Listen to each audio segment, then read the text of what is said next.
Hi. So you know bargain bins? You know, they have those movies that absolutely refuse to sell unless you charge a buck for them and throw them in a bin with a bunch of others, and someone who's desperate enough for a movie, any movie, will actually fork over the money to see it. Why do they end up there? Well, in a lot of cases it's just because they're not well known. But oftentimes, there's a reason why they're not well known. And I thought, since this channel is ostensibly looking at the greatest films of all time, we should look at the other end of the spectrum and comb the bargain bins of the world for the deservedly unknown and obscure. So if you're looking for one of those more analytical and thoughtful reviews, this isn't the place to look. But if you want to watch me mercilessly make fun of some horrible movie, then gather around the television, children, because this is the first installment of what I like to call Bargain Bin Reviews.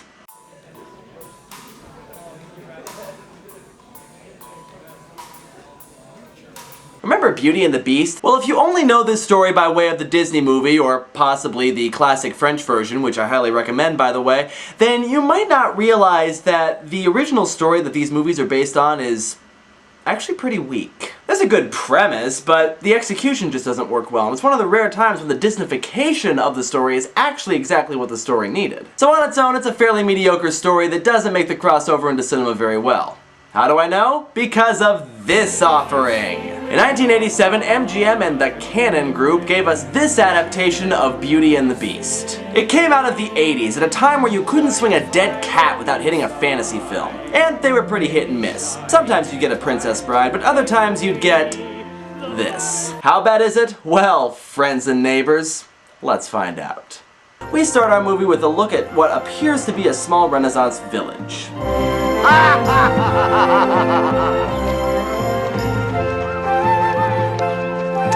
Wow, way to start your movie out on a high note, guys.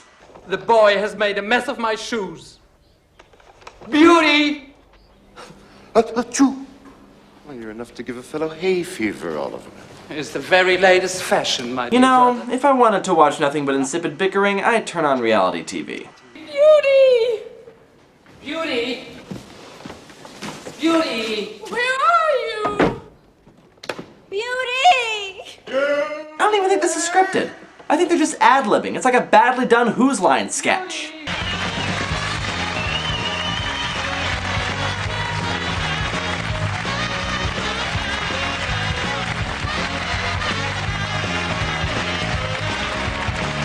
Now, I know it's hard to tell because, you know, the dialogue is so subtle, but I think they're trying to tell us that these children are spoiled. I never took your silly comb, Isabel. I never said you did. My shoes won't do. Cheers. Beauty, where's my supper? Captain Obvious to the rescue! Who the hell are you? I'm Captain Obvious. I'm here to point out the painfully obvious and unsubtle. Why is that at all necessary? The crystal clear, the plain to see, the evident, the apparent. Yes, thank you, the manifest, the patent, the conspicuous, the transparent. That which is plain as the nose on one's face, sticking out like a sore thumb right under one's nose. You done? That's all the synonyms I could find. Great. So, you're gonna be hanging around? Yes. And then we have the entrance of our main character, Beauty, played by Rebecca De Mornay. And yes, her name is actually Beauty. Incidentally, the other siblings are named Frederick, Oliver, Isabel, and Bettina. So, how did she get Beauty exactly? What, were those the only 4 normal names her parents knew? So she takes care of all their problems for them because apparently, in addition to being spoiled, they're completely incompetent at taking care of themselves. What would we do without you? Question is, what would I do without you? That's what you usually do. What would you do without us? Oh god, they're singing. No worries. Well, I use the term singing very loosely. She'd be so bored that she'd fall asleep. You know, if you're going to make a movie musical, it'd be nice if you would cast people that can actually, I don't know, sing! Actually, it's kind of hard to decide which is worse, the singing or the song itself. It's basically just the opening scene set to music. To comb my hair To bring me my ale. To dust my chair. and straighten my veil. Why on earth would I want to watch this scene again? And badly sung? So once that's done, Beauty's father enters, looking despondent. Mother, are you ill? What's wrong? Whatever is wrong. Good heavens. Nothing. Nothing is wrong. It's just my acting. So the father is obviously upset, but he tells the kids not to worry about it, and since the older siblings are complete jackasses, they believe him. So in the next scene, the family is sitting down eating dinner, sharing in more insipid conversation, which eventually turns to the subject of romance. But isn't the important thing that you want her and that she wants you? Beauty, you must never ever let men know how you feel. Yeah, you never tell a girl you like her. It makes you look like an idiot.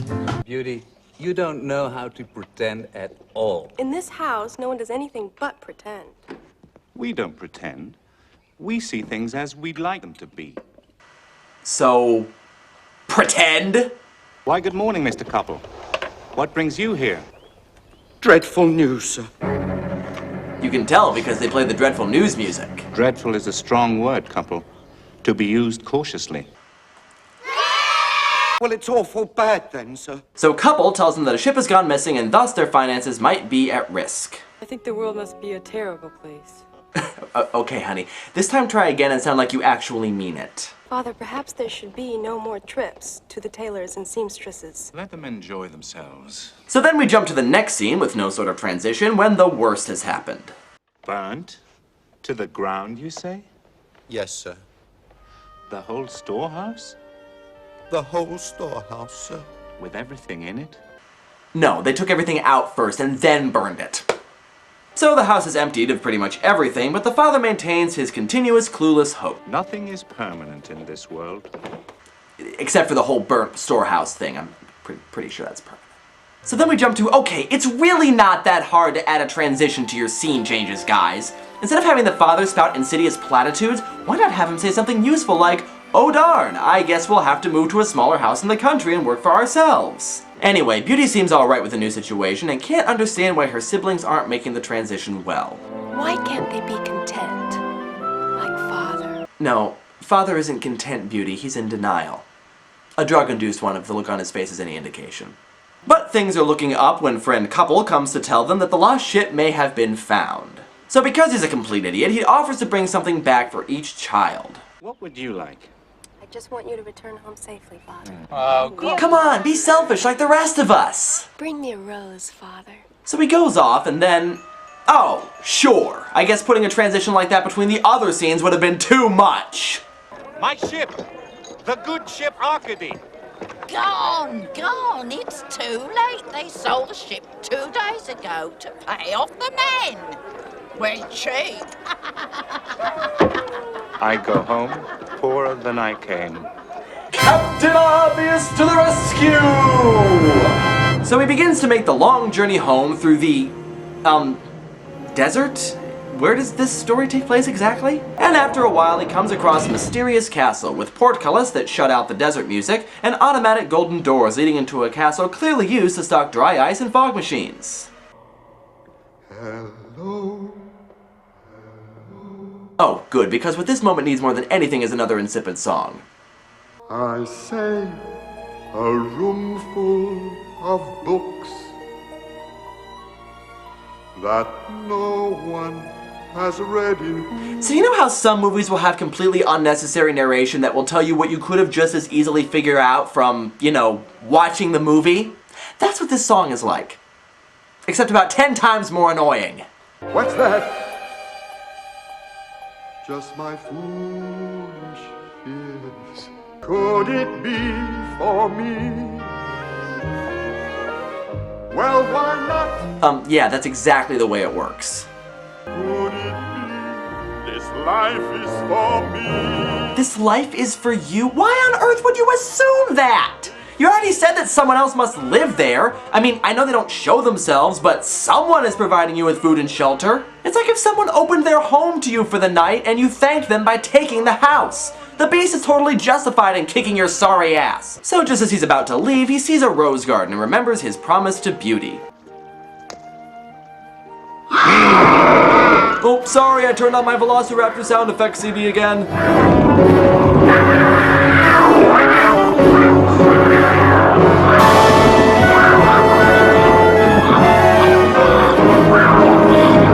Okay, for as as long as it's taking him to get down, the guy could have escaped about 10 times.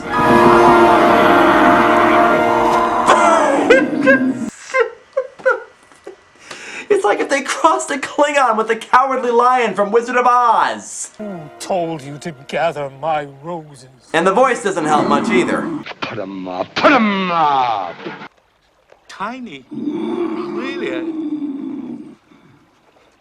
A rose? I got one. I was... Sorry, I had something in my throat. Continue. I asked my children what would they like me to bring them. They all asked for splendid presents. Except for Beauty. I will forgive you on one condition.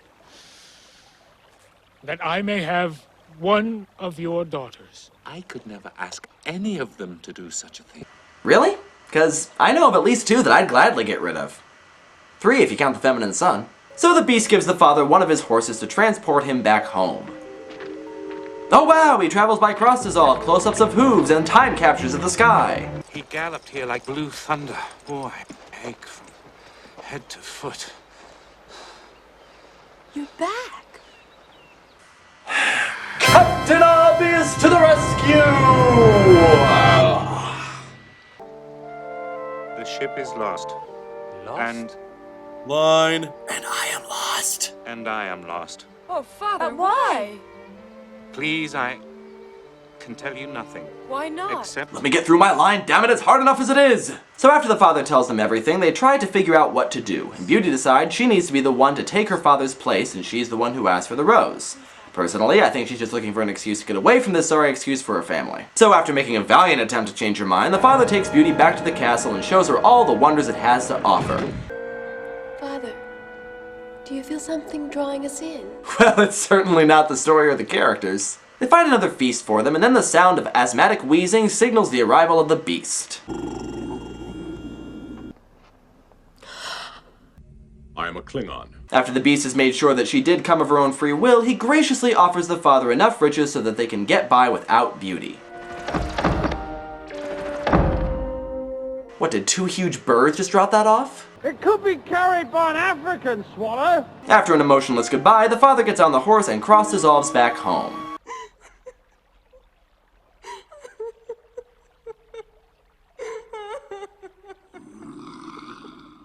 Well, after that dramatically touching scene, we ripple dissolve into a dream sequence where Beauty meets a handsome young prince who gesticulates more awkwardly than C-3PO. You will be rewarded for all you have suffered elsewhere. Everything you've ever wished for, you will have. But I have never Seriously, had to what wish is up with all the robotic gesturing? Josh Lyman is gesticulating wildly. And for that matter, did this guy just memorize his lines a couple minutes before this scene? He clearly has no idea what he's supposed to say. Oh. Line. You can make me happy. You can make me happy. Also, just in case you can't figure this out for yourself, that's Beast. Don't give it away, Hatter! Spoilers! Oh, come on, it's not like they're exactly trying to hide it. The guy looks like the Beast, sounds like the Beast, and acts like the Beast. How could you not figure out that he's the Beast? If you see with your heart. And of course, we couldn't possibly have this story without a generic See With Your Heart song, could we? Though, I will say in all fairness that this song is the least awful one in the movie, though that's really not saying much. Somehow we have to get our awkward robotic gestures to meet.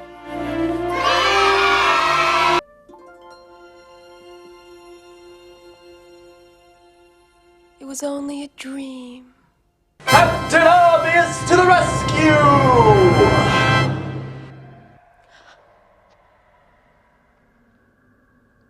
So there is a prince. I'd love to always have it with me. What the hell?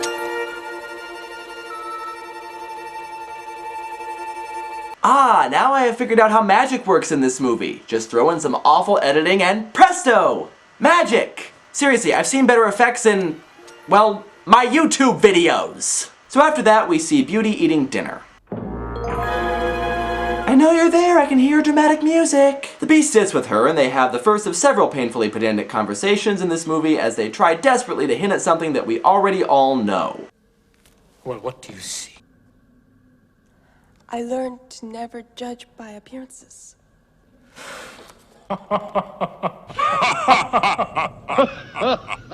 So after that subtlety, we ripple dissolve to another dream sequence. You are unkind to me. But I have done nothing to you. Line. You will make me unhappy, and quit turning your back to the camera. You will make me unhappy.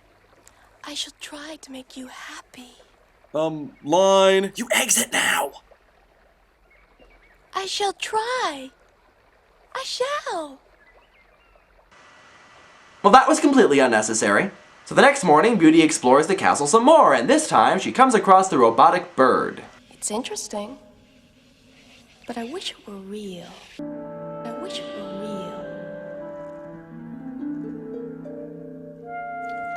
These aren't the droids you're looking for. We then have another insipid dinner conversation, this time talking about company. Well, people are a bit of a bother, aren't they? In this universe, yes. Do you find me company, Beauty? Oh, yes, Beast. Since when? Yesterday she was still terrified. What, he turned the bird real, so suddenly she decides he's okay? But Beauty is concerned that he's not eating, and he explains that he must, of course, hunt for his dinner. And I do not play with such dainty toys as knives and spoons. Why did he put so much emphasis on spoons? Was it a spoon kill his family? Did he have a really bad encounter with the tick? Oh, Beast. So after revealing this deep and abiding emotion, we go to another dream sequence. Only this time, she seems to be alone. I thought you weren't coming. How could I not come? I just forgot my cue. I love you, Beauty. Why do you love me? Line. I love you because. I love you. Because Line. Oh, for God's sake, just make something up.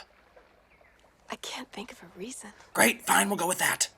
So at this point, you may have caught on to the pattern of this part of the movie. Beauty makes a wish and something whimsical happens, there's a dinner scene with awkward conversation, and we have a dream sequence where they try desperately not to tell us what was already painfully obvious. Is it just me, or are the dream sequences getting shorter and shorter? I think that Beast is just getting more and more impatient with her. You have to see with your heart. I am! Something is hidden. I'm looking! I'm the Beast. What? I'm the Beast! What? I'm the... forget it. Next morning, Beauty decides to try out this whole whatever you wish for will come true thing. Okay, well, maybe she'll wish for some information on this prince person, or to find out how her family's doing, or... Dance! Or dancing statues, of course!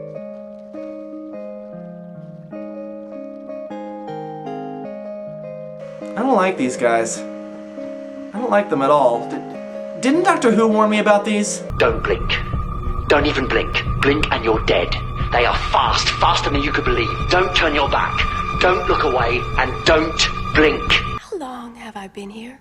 A few days in our time. A year by the time of others. Like the audience, for example. And now she figures maybe I should check up on this family of mine who can't seem to feed themselves without my help. Oh, we still can't act. So, despite the fact that she's technically a prisoner here, she doesn't really have to twist the Beast's arm to convince him to let her go home. You may go. But remember your promise. And come back when the month is over. I will come back. Duh! So, after another dream sequence where she still can't figure out who this guy is, she arrives back home and tells her family what all happened to her. For dinner, we talk. I don't think Dad's all there right now. Her siblings raid the chest that Beauty brought home as gifts, and one of them comes across the locket. Beauty opens the locket and finds the picture gone. Which means... nothing. Seriously, this has no bearing on anything else in the plot. But it's oh so mysterious, ooh! This afternoon we'll go and visit the Baroness. The Baroness? But I thought she snubbed you. I can't talk now. I've got to meet some fellows over at the Three Crowns. The Three Crowns? I thought you'd never go there again. So, everything is just the way it was. Just the way it was. Captain Obvious! Oh, shut up! So after it seems that Beauty has caught the Beast cold, we get yet another dream sequence. Only this time things are a little different. Wow, subtle.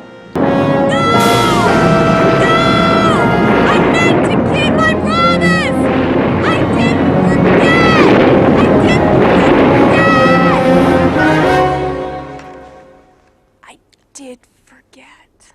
So she returns to the castle, but she can't seem to find the Beast. Wait, I hear his wheezing. He's this way. Beast, forgive me.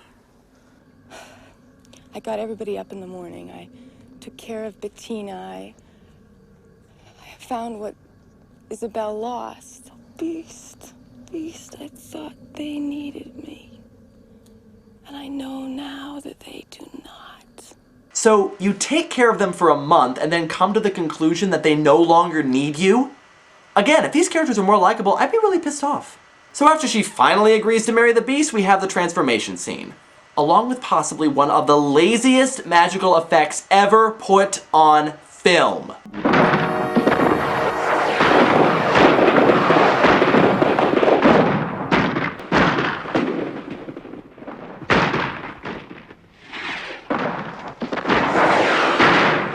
So, wait, did he just have those fireworks on standby? Or did the editor just run out of cheap iMovie effects so distracted us with some of his 4th of July footage while Beast took off his Klingon outfit? I mean, I know this is low budget, but is that really the best they could do? But where is Beast?